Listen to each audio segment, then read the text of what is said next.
when we come to the hadith of Ahlul Bayt, we find 3 benefits of consulting. There are 3 benefits of seeking advice. Now we know about many of the benefits, but these are 3 interesting benefits that Imam Ali alayhi salam points to. Number 1, the first benefit of seeking advice before you make any decision is that the Imam says, مَنْ لَزِمَ الْمُشَاوَرَ لَمْ يُعْدَمْ عِنْدَ الصَّوَابِ مَادِحًا وَعِنْدَ الْخَطَأِ عَاذِرًا. The Imam says, if you seek advice and then it turns out to be a bad decision, no one will blame you.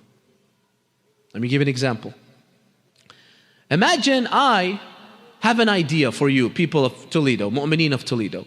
I have an idea that just like in Dearborn, how they're having the Suhoor festival, I think that we should have a Suhoor festival in Toledo. Now maybe many of you may agree with me, maybe many of you may not. But let's say I come without consulting you, and I get with a couple of brothers, and I independently make this decision, yalla, let's have a Suhoor festival next week. Now, if it turns out to be a success, everyone's happy, people will call me, thank you Sayyid, shukran, it was beautiful, right? I receive the praise. But what if it turns out to be a failure? Everyone will blame me. They will say it's the Sayyid's fault. He made this decision.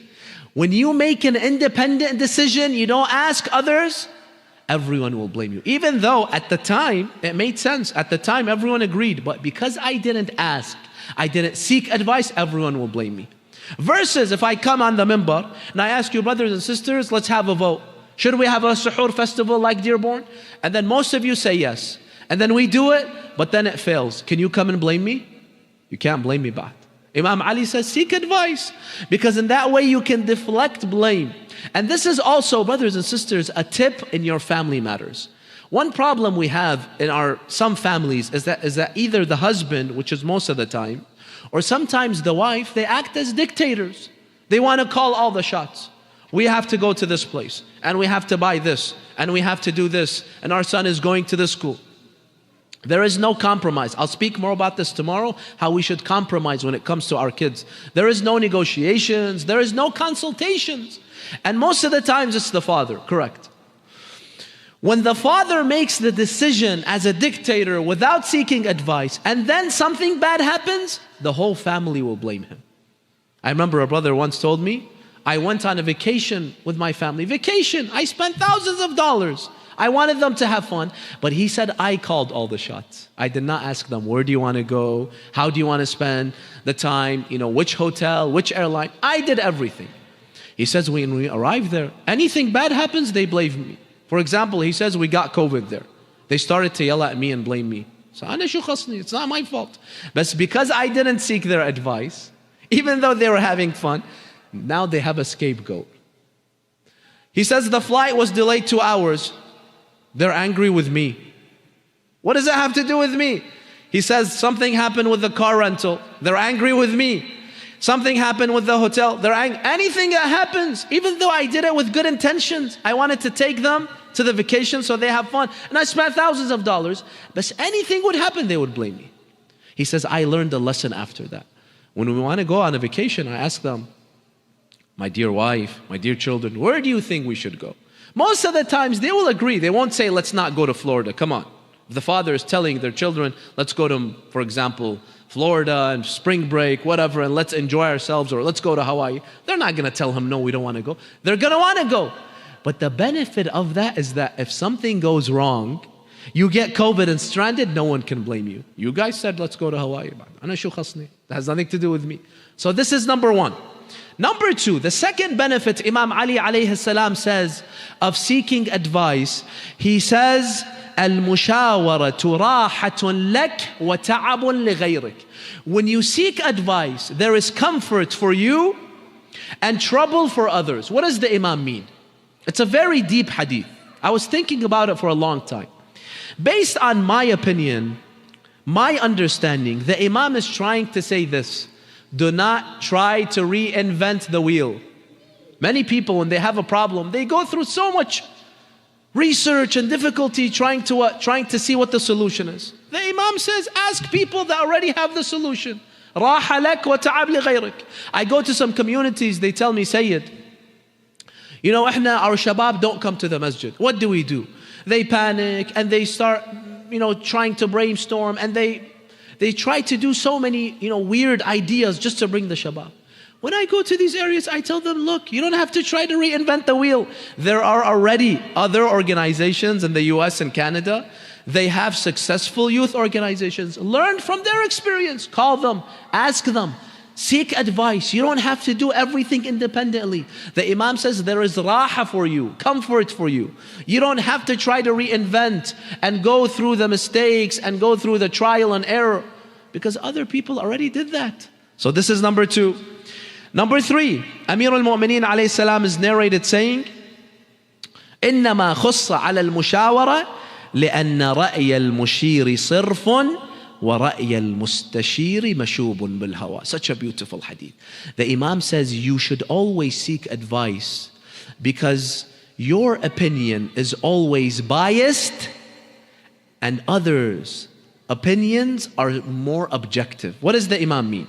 The Imam means as many times we base our decision on emotions, not on ration, not on intellect. And this happens, when? I see some people, they fall in love. A young guy and a young girl. He falls in love with the girl. He wants to marry her. When I hear about it, I know that this isn't going to work. It's a terrible idea. But they never come and ask. Because they're in love, love blinds you. It doesn't allow you to see the full picture. You start thinking emotionally. You don't think logically. Because of that, you enter this relationship. A couple of months later, when the love starts to wind down, you realize it was a terrible idea. Had you sought advice from people, they would have told you. The Imam says that when people who don't have an interest in this situation, they see it objectively. But when it has to do with me, when it's love, I become biased, I'm blinded by love, and I subjectively see it. So when you want to get married, always seek the advice, because maybe I am just thinking emotionally, I'm not thinking rationally. Other people, they don't have that love for the girl, they don't have that love for the guy, so they will give you a more objective opinion. And sometimes that's also the case with houses. We want to buy a house, we're desperate, we enter a house because we see the kitchen is so nice, khalas, I want to buy it. I fall in love with it without doing my due diligence, making sure that everything is good, right? Seek advice. Don't just look at one until you have an emotional attachment. You saw that beautiful sink, you saw that beautiful countertop, khalas ba'd. You're blinded by that love. Seek advice. After a couple of months, what happens? You realize that this house has 50 flaws, 100 flaws. Because you were blinded by the love, now you see it. Now what? You see more objectively. Other times, brothers and sisters, we do not see our own flaws because the human being loves himself and we have a bias towards ourselves. We do not see our flaws. So we make some decisions not seeing that we have some flaws that will what? That will impact that decision. Let me give an example. Someone wants to go to med school. If they come and ask me, I know this young guy is lazy. This young guy is so lazy. He's not for med school, correct? Does he see that he's lazy? Have you seen anyone that comes and admits that he's lazy? No. He doesn't see that. The famous poem says, وَعَيْنُ الرِّضَى عَنْ كُلِّ عَيْبٍ كَلِيلَةٌ. When you love something, when you love yourself, خلاص بعد, you don't see the flaws. Have you seen anyone say, I'm lazy? No. I want to be a doctor. I want to be this, I want to be that. If you come to me, and I'll give you honest advice, and I'll speak more about this tomorrow, that when we are given advice, we shouldn't make it personal. No hard feelings. I'll speak about this tomorrow, inshallah. If you come to me, I can see you objectively, you're a lazy person. Medical school isn't right for you. Many people, they go medical school, after a couple of years, khalas, they waste all those years, they realize it's not right for them because it's too much hard work.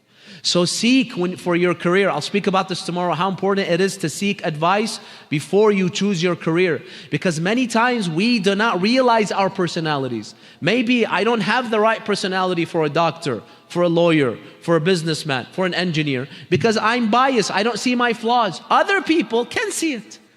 Go and ask them. And sometimes this happens with parents. Sometimes a mother comes to me. I've heard this happen many times from my father. Sayed Hassan, he tells me this many times. A mother comes to the office and she has an appointment. Sayyid, my son and his wife are having so many problems. Sayyid, please, what is it? Is it jinn? Is it magic? I'm sure this is magic. Someone has done magic to my son or daughter. Why do they think, parents, like that? You know why? وَعَيْنُ الرِّضَى عَنْ كُلِّ عَيْبٍ كَلِيلًا. Because they see their kids as angels. If my kid is an angel, there should be no problems, right? Why is my kid failing in school? He's an angel. It must be jinn. It must be magic. It must be all this, nonsense, superstition that we believe in. But if you ask me, I don't have that bias. I can see your kid, he's not studying. So if you ask me for advice, why is he not succeeding? Why is he failing? He's not studying because he's slacking off. Why is this marriage a failure? Because your son has bad habits, because he is selfish, because he is arrogant. You, the mother and father, do not see that.